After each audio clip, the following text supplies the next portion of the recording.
Now it's time to do our big talk about animal work. Full disclosure, I've recorded this video a couple of times and I've made mistakes and I've stopped recording and I've come back to it. And so you may see me and a couple of extra times in this video, because rather than break this up into like 6 separate videos that I make you click through, what I'd rather do is I'd rather have you open your journal and get ready to answer some questions. And the reason I want to do this is because I want to show you an image and then have you decide what type of animal do I think that would be. Pause the video, write the answer down, and then play the video, and then we're going to keep moving. Rather than me making you go to the next page, click it, click the next tab, doing that whole thing. We're just going to live in this video for a little bit of time. So first off, what is animal work? The purpose of animal work is to help to create the path of least resistance between you and the most authentic version of the performance.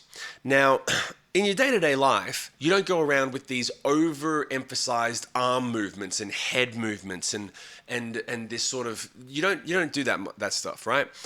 And if you were to have an over-the-top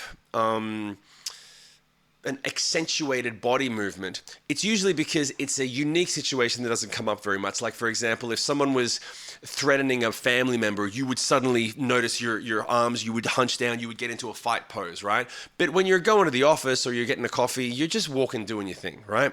You have a lot more experience in that body language than in a adversarial or a hurt, like where you're really hunched down and you're really like living in this moment within the song, because every song is a little world within itself which you are performing within.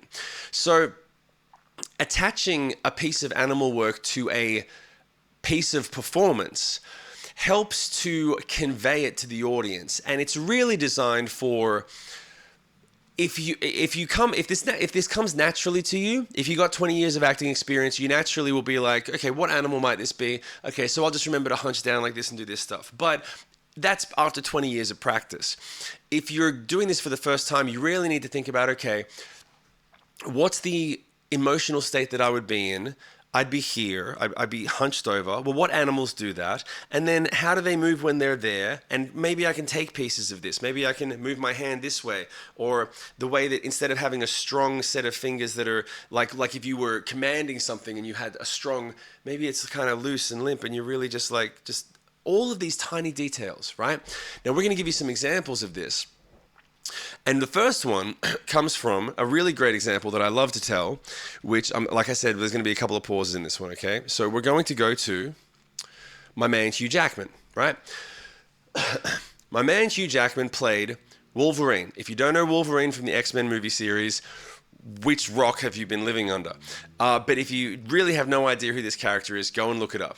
Now, this character's name is Wolverine. That's a real animal. Okay, that's a real animal. However, when you see this pose, when you see this kind of thing, right?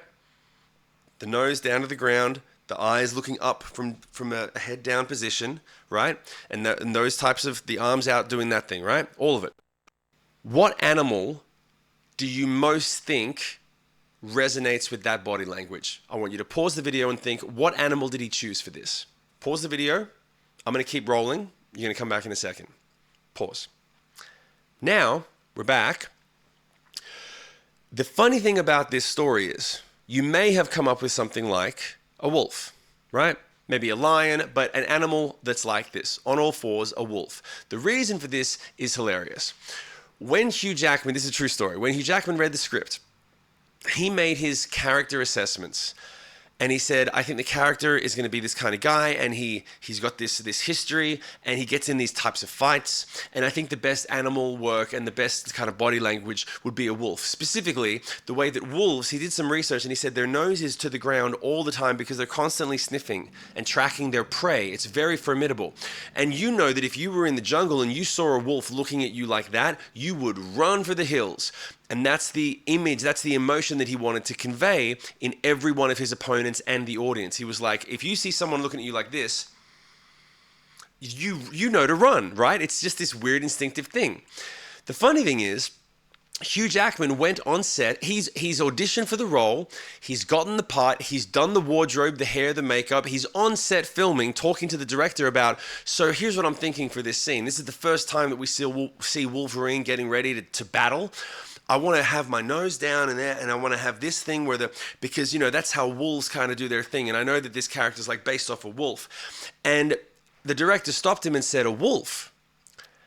And Hugh Jackman was like, yeah, well, you know, because obviously Wolverines aren't real, so wolf, right? Wolf, like that's what I've based this whole character off. I've been doing months of animal work to have the physicality correct for this character.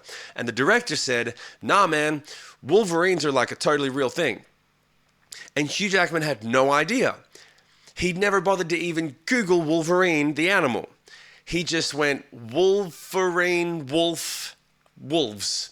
I guess I'll base the whole character, the way, the body language off wolves. And he did. And luckily for him, it worked because it really, really worked. The characterization worked very, very well. The reason that we come to this is because when you have done your work, right? Let's get away from this slide for a second, all right? Like I said, this is going to be one long video. When you've done your work, you have an idea of the way that you want the other people to see you. You have an idea of the intention that you want to convey. And like Hugh Jackman did, he said, I want people to immediately, the moment they see me, they want to run. Like, that's how bad this character is. That's how intense this guy is. And so he used the animal work of a wolf, and he achieved it. When you're making your decisions about how do I want to present this emotion, how do I want to present myself in this song, you can use any animal that you want. You might think that because you're talking about this, you know, broken down little character that's like the world's beaten up and whatever, you might think of like a little bird with a broken wing that's just like hovering like that. That might be the logical thing. You might think to do something totally different, and we're going to get into some different examples as well, right? How different things can come up, because I guarantee you there's going to be a couple of the slides coming up. You'll pick a different animal than me, and that's good, because you see things differently than me, and you should make choices differently than me. So now, again, we're going to go back, and we're going to go to the next slide, all right?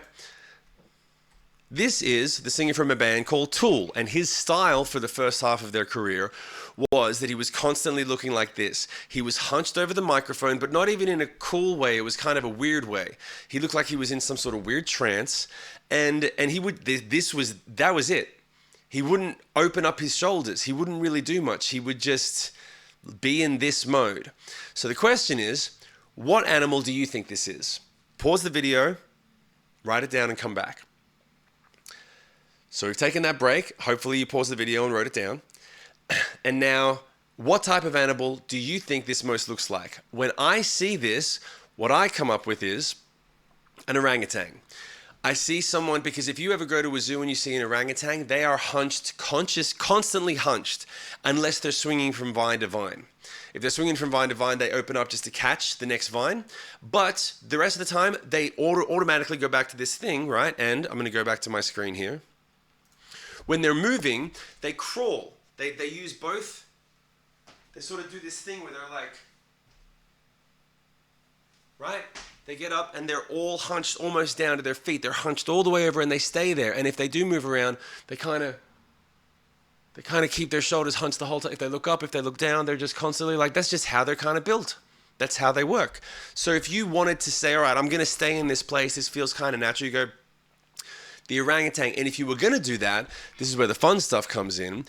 You could go and watch videos of orangutans and go, well, what are the other ways that they move? Is there anything else that I can incorporate? How can I make this fun? What else can I do? And just because you choose one animal doesn't mean you can't incorporate a couple of other animals, right? That being said, let's go to the next one. So we're going to go back to our slideshow here. And we have the beautiful Celine Dion. Right? Totally different type of animal work. And she carries posture like this for most of her show. Whenever she performs, she's permanently confident. Straight, shoulders back, but this particular move embodies the type of body movement that she does. Everything is elegant, the hands flow in a certain way, her wrists are usually very limp, and she sort of sways and conducts in a certain way, stuff like that. So, again, I want you to pause the video. Tell me what animal comes to mind when you see this. Pause, come back. So now we're back, and hopefully you'd come up with something. A lot of people say swan, right? Some people say eagle. But what I always see is this. I see a peacock. That's me, right? And the reason for that is because the focus is on the top half of the body. And for example, Celine Dion, she doesn't do any type of dancing. She doesn't really even move that much. When she does, she kind of puts one foot slowly in front of the other. She doesn't hurry. She's not that type of energy. She's very graceful in that way, right? And peacocks are very much the same way. If you every once in a while you'll see a peacock running, but for the most part, they just kind of slowly walk. And then when the time comes up when they need to show themselves, they splay out, and they are exceptionally beautiful and exquisite. And that is the sort of essence, the sort of quality, everything she does, every move that she makes, every move that she makes, it's very elegant and delicate in a way. So that's what I come up with. Doesn't mean it's any more right or wrong than the choice that you came up with. It's just when I look at it, those are the pieces that I identify. And the truth is, you may have come up with you may have come up with an animal that has more characteristics that's actually a better choice in many ways. And if so, I'd love you to share it with me in the comments and share it with me on the group calls. So finally, we're going to go to the last one here.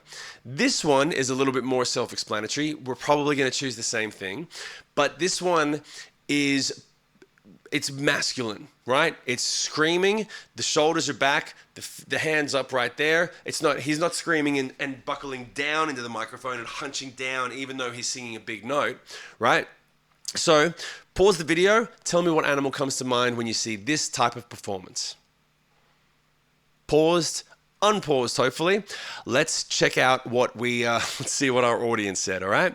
So for me, the thing that I saw was a lion, and I think a lion is a fantastic animal to use when you're expressing anything that has that spit, that aggression, that sort of attitude, right? So to summarize, I'm going to come back to our screen here for a second. To summarize, earlier in the previous module, we talked about choices. Animal work is the best and most fun choice, right? Because you can blend things. You can see the way that someone or an animal carries their shoulders and say, well, this is great, but there's this really interesting hand movement or hand gesture that another animal does. Or a way that an animal sleeks across a tree branch and go, well, the way that they sleek is really interesting. If the bottom half of my body and the leg movements kind of sleek that way, or the stance or the stomp, anything, you can mix and match, you can make your choices. The most important thing to remember is that you have to be conscious of them. And you can move. Like I've said several times in the course, you're not a tree. If something's not working, change it. If something's working really well, do more of it in different songs. Find ways to adapt it. Maybe you can make it a staple of your style. So now we're going to go back to our main slide here and go to our homework. I want you to write in your diary 5 live performances that either they're on a DVD, they're on YouTube, they're your favorite 5 performances. If you don't have 5 favorite ones, go and start searching. Go looking them up. 5 performances on YouTube and define what animal is closest to their performance or style. Next, when you do, I want you to specify the characteristics that you noticed that led you to choose that animal. And I'm talking about the details. Are the shoulders hunched or are they back? Is the chin down like Wolverine or is it held high? Are the hands widespread? Are they folded in towards the body? Are they strong with the fingers? Are they kind of limp and graceful like Celine Dion? What are the details that lead you to pay attention to this? And when you do this, you're going to find yourself seeing all these different things and go, man, I could use that. I could use this. And the reason I want you to pay attention to the details is specifically because I want you to write them down so that you can take these ideas for yourself. Now, you might be able to put together an amazing set of animal work pieces from just watching your 5 most favorite performers. And if that's the case, great. That's the whole point. If you can craft a whole element of yourself for your performances by just stealing elements of other people's choices and then amalgamating them into your choices, they're going to be authentic to you if you've done all of the work leading up to that, because you're you. Like we said, your snowflake is unique. It's not special, but it is unique. And everyone steals from everyone all the time anyway. So that's the homework. That's what I'd leave you with for this. Really enjoy the process. You got 5 live performances. If it takes you a few days to find the right ones, enjoy them. You're gonna get to be able to sit down and watch YouTube and say, hey, this is part of my job now. This is my work. I've got to do this. Watching my favorite rock stars do their thing over and over again and paying attention to this stuff. Enjoy the process, write it down, and please, at the end of this module, I would love to see in the comments section of the course what you came up with. You can add links and show me what you found. Until then, I'll see you in the next section. Thanks very much.